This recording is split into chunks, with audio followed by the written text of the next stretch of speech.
नमस्कार, आप देख रहे हैं पुरवैया क्राइम स्पेशल और आपके साथ मैं हूं रितेश मिश्र। शो में आज आपको दिखाएंगे 3 राज्यों के लिए सरदर्द बन चुके एक इनामी नक्सली आखिरकार कैसे आया पुलिस की गिरफ्त में। साथ ही बात होगी आखिर झारखंड का एक इलाका क्यों तस्करों के लिए मुफीद बनता जा रहा है। इसके अलावा दिखाएंगे भीड़ का वो अंधा इंसाफ जिससे सिस्टम पर सवाल लग गया है। तो अगले आधे घंटे में क्राइम की हर छोटी बड़ी खबर से कराएंगे आपको रूबरू। तो चलिए शुरू करते हैं पुरवैया क्राइम स्पेशल।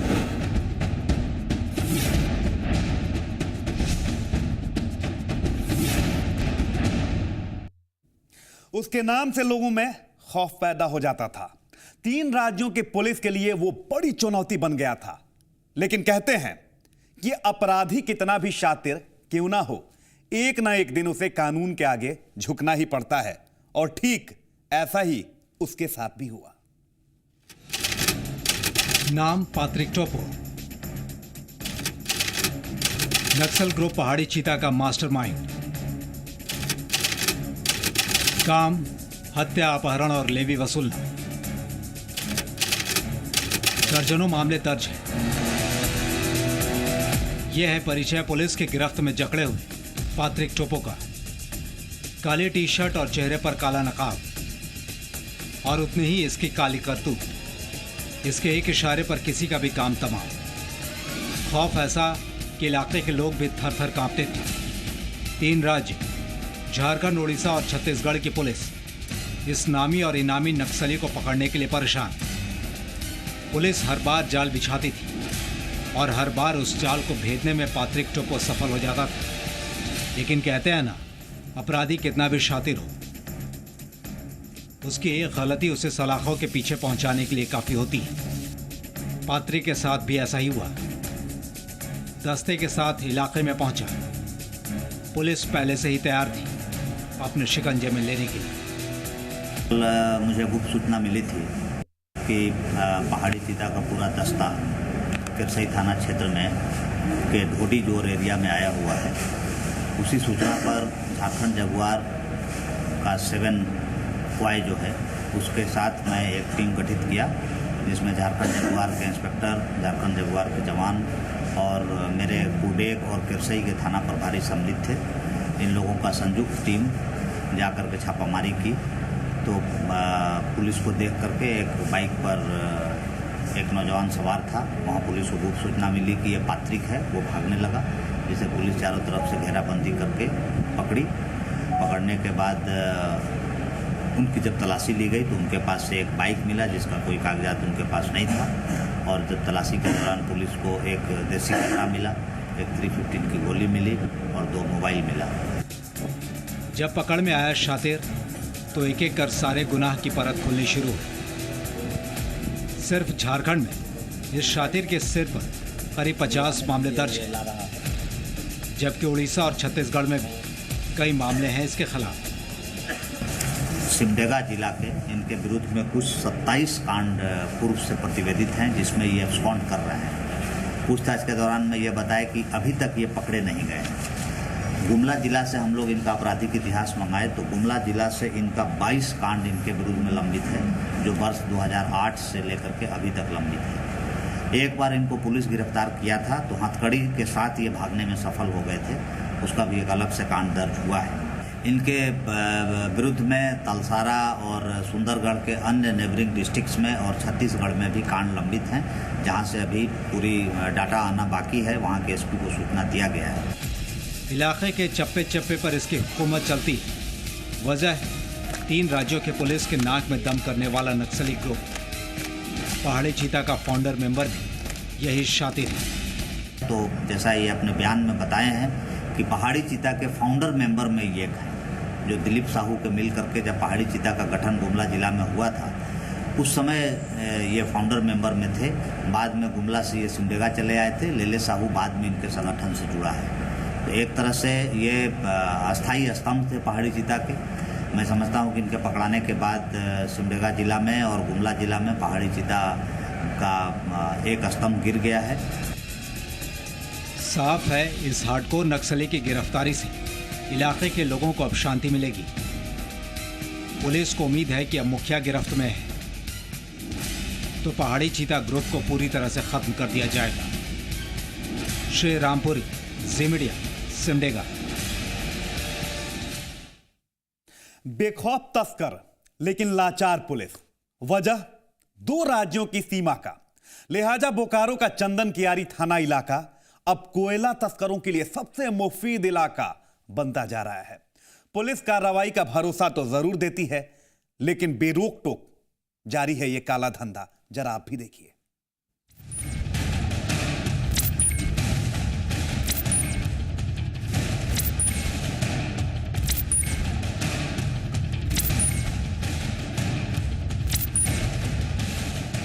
बोकारो का चंदन क्यारी थाना क्षेत्र आम शहर की तरह एक और शहर, ऊपर से शांत लेकिन अंदर से ये काले कारनामे से धधक रहा है।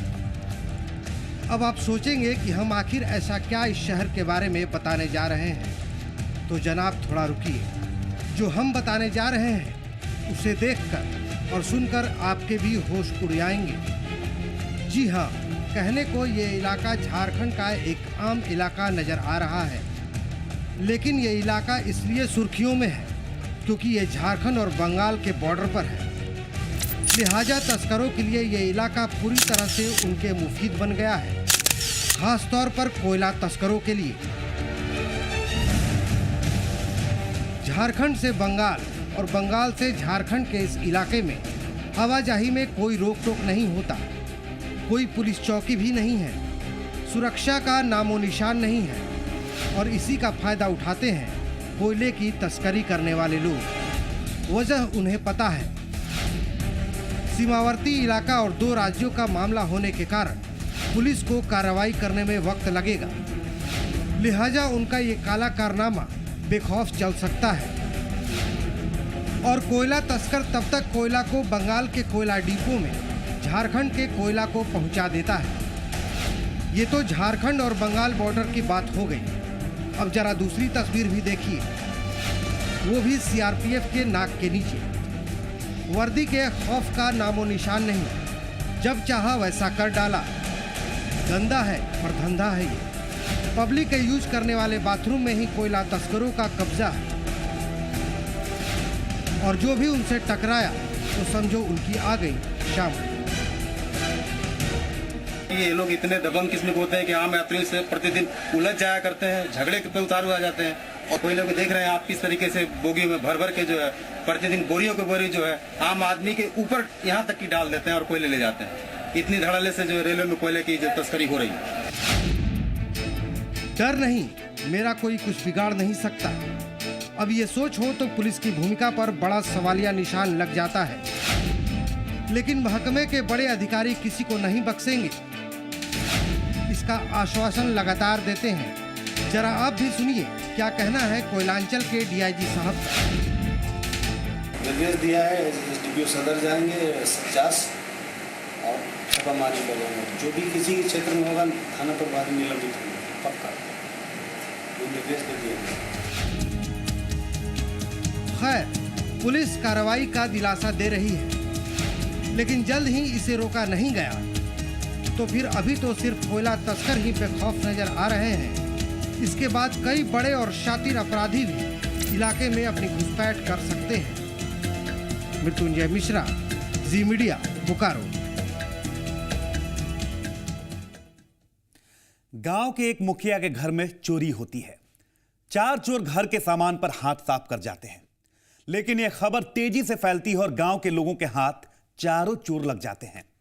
अब भीड़ का इंसाफ देखिए। कानून को अपने हाथ में लेकर 3 चोरों को पीट पीट कर भीड़ मार डालती है।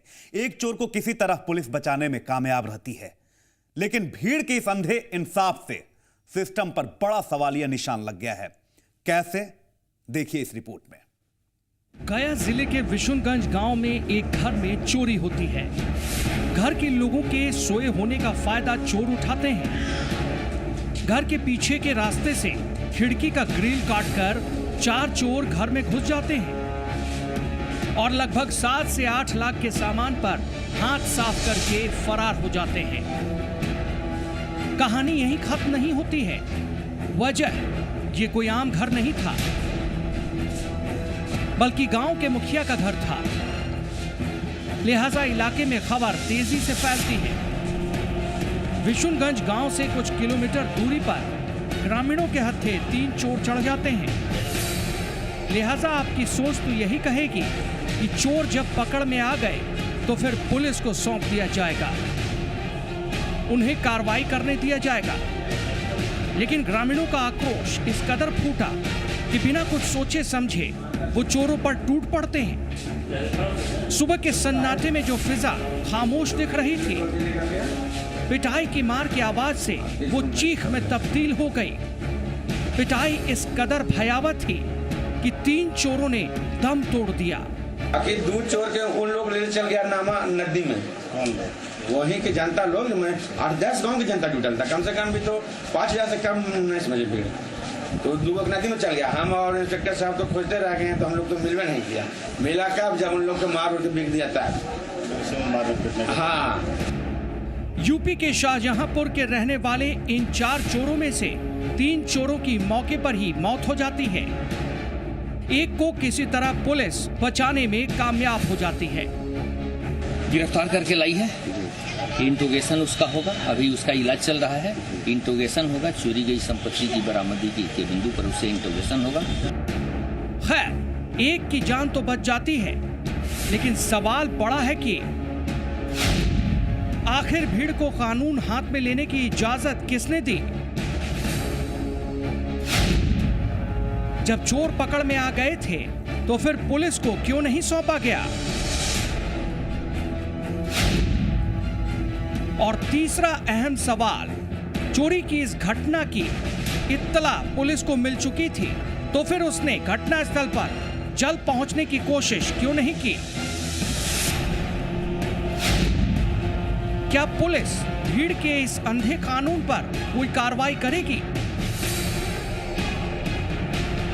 क्योंकि सवाल लाजमी है, जब कोई अपराधी अपराध के बाद पकड़ में आता है तो उसका इंसाफ कानून करेगा, न कि आम जनता।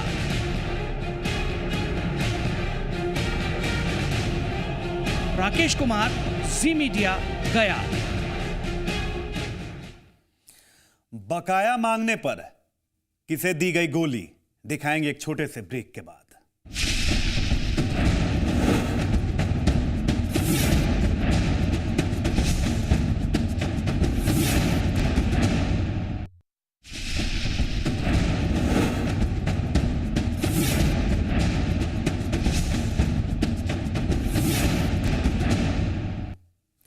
ब्रेक के बाद पुरवैया क्राइम स्पेशल में स्वागत है आपका। बकाया पैसा मांगा तो मिली गोली। घटना धनबाद के जोरापोखर थाना इलाके की है, जहां मालिक से पैसा मांगना उसके नौकर को काफी भारी पड़ा।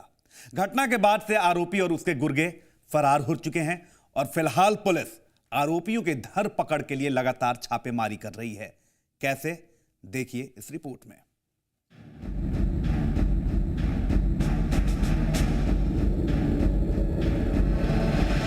कहते हैं बाप बड़ा न भैया, सबसे बड़ा रुपया। जिसके आगे रिश्ते नाते दोस्ती मालिक नौकर कोई मायने नहीं रखता। कुछ ऐसा ही हुआ है जोरापोखर के थाना क्षेत्र में। सड़क पर खून के धब्बे, खाली खोखे, ये बता रहे हैं कि पैसे का रुतबा किसी भी हद तक गुजर सकता है। और यही हुआ सेल अधिकारी राजकुमार सिंह और उनके ड्राइवर बनारसी साहब के बीच। 2 महीने पहले राजकुमार सिंह ने अपने ड्राइवर बनारसी साहब को नौकरी से निकाल दिया, लेकिन बकाया करीब 12,000 रुपये दिए बगैर। लिहाजा जब बनारसी साहब ने मालिक से बकाया मांगने की जरूरत की तो अंजाम इस कदर खून से लाल होगा, उसका इल्म खुद बनारसी साहब को भी नहीं था। मालिक को ड्राइवर का इस तरह से हक मांगना पसंद नहीं आया। लिहाजा मालिक राजकुमार सिंह के गुर्गे ड्राइवर के लोगों पर बंदूक, तलवार और हॉकी स्टिक से टूट पड़े। कोई यहाँ गिरा तो कोई वहाँ गिरा। इस खूनी खेल में 5 लोग गंभीर रूप से घायल हो गए, जिसमें 2 व्यक्ति को करीब से गोली लगी। वहाँ देखे कि ये तलवार है, बैट है, हाँ, एक तो गोली मिला है, मारपीट हुआ था। अरे सर, गोली भी लगी है क्या? हाँ, 2 आदमी के गोली लगी। मामला संगीन था, पुलिस भी तुरंत हरकत में आई, लेकिन पुलिस के हाथ अभी तक आरोपियों के गिरबां तक नहीं पहुंच पाए हैं। घटना के बाद से ही आरोपी राजकुमार सिंह अपने गुर्गों के साथ फरार हो गया है, लेकिन पुलिस ने भरोसा दिया है कि आरोपियों को किसी भी हालत में बख्शा नहीं जाएगा। नितेश मिश्र, जी मीडिया, धनबाद। अमीर हर कोई बनना चाहता है, लेकिन इसके लिए कोई शॉर्टकट नहीं होता। लेकिन बोकारो में कम उम्र के 5 छात्रों ने जल्द पैसा कमाने के लिए अपराध का रास्ता चुना और इस काले कारनामे की वजह से अब ये पांचों पहुंच चुके हैं अपने अंजाम यानी सलाखों के पीछे।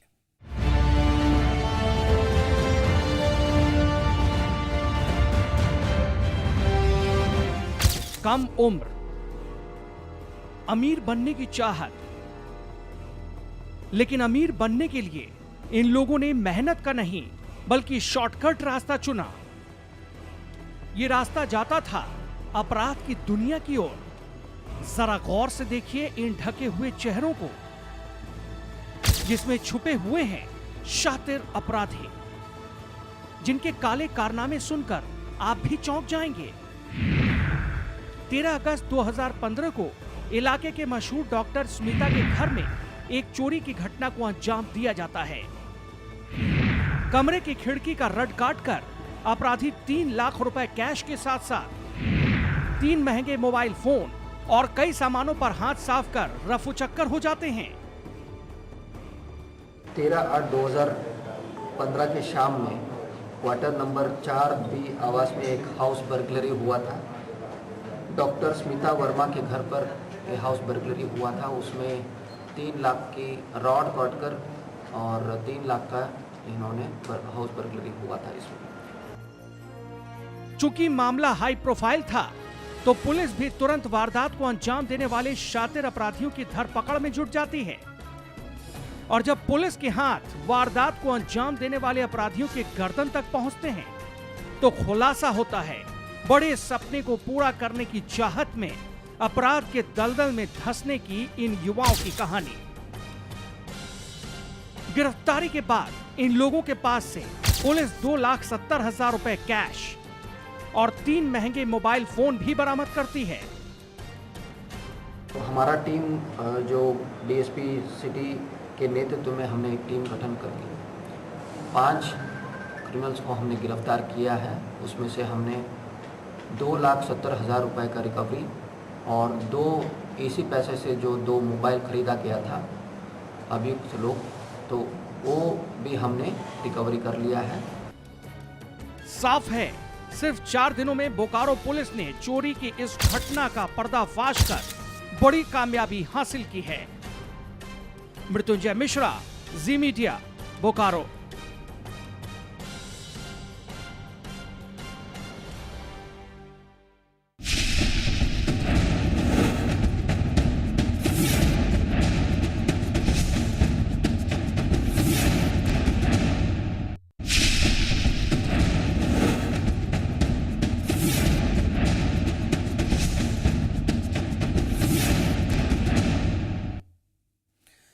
घर का मालिक काम से बाहर गया, लेकिन इतने में चोरों ने घर के सामान पर हाथ फेर दिया। कौन बना भुक्तभोगी और कैसे चोरों ने इस वारदात को दिया अंजाम, देखिए इस रिपोर्ट में।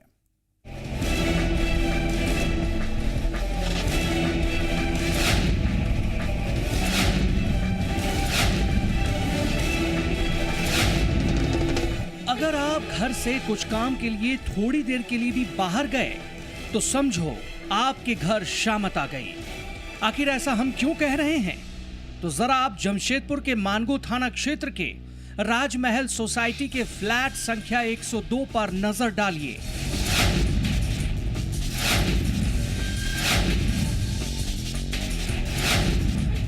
तस्वीरों को देखकर आप खुद अंदाजा लगा सकते हैं किस कदर इलाके में चोरों का खौफ बढ़ गया है। अलमारी खुली हुई, सामान इधर उधर बिखरा हुआ इस बात की गवाही दे रहे हैं कि घर में चोरों ने हाथ साफ कर दिया है। लुटी पिटी घर की मालकिन की बात पर भरोसा करें तो 1 नहीं 2 नहीं बल्कि पूरे 10 लाख के जेवरात 13,000 रुपए नकद पर चोरों ने हाथ साफ कर दिया। 10 साढ़े 10 के बीच हम लोग 11 बजे आ गए। उसके बाद देखे सब खुला हुआ, पूरा अलमारी ये सब खुला हुआ था। क्या क्या रखा हुआ था? इससे पहले भी तो ये काम करती थी।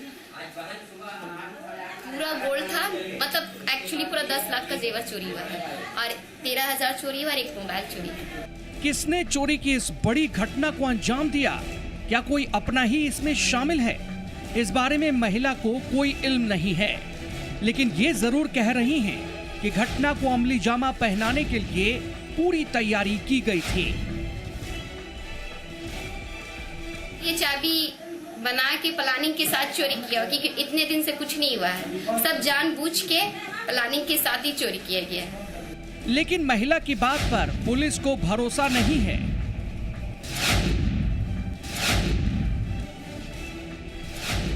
पुलिस को इतनी बड़ी चोरी की बात हजम नहीं हो रही है, पर कार्रवाई का भरोसा जरूर दे रही है। सूचना मिला कि चोरी हो गया, उसका सूचना मिला। कहाँ पर? ये राजमहल है ना, 10 लाख की बात नहीं है। चोरी हुआ होगा लगभग 2 लाख रुपया के लगभग में हुआ होगा, कहा नहीं जा सकता। अब वो समझे, उसका ईमान धर्म जाने। जब किसी ने कुछ नहीं देखा, 1 घंटा के बात है, कौन किया क्या किया कौन जानता है। तो घर में छानबीन कर रहे हैं? हाँ, छानबीन कर रहे हैं। तो इसी पर सब कुछ बताइए किसी ना को? कोई नहीं बताइए, बोले कि हम किसी को बताए नहीं है ना देखे हैं, लेकिन मेरा ताला खुला हुआ था, गायब था। बहरहाल पुलिस मामले को दर्ज करके चोरी की इस वारदात को अंजाम देने वालों को ढूंढने के लिए कोशिशें तेज कर चुकी है।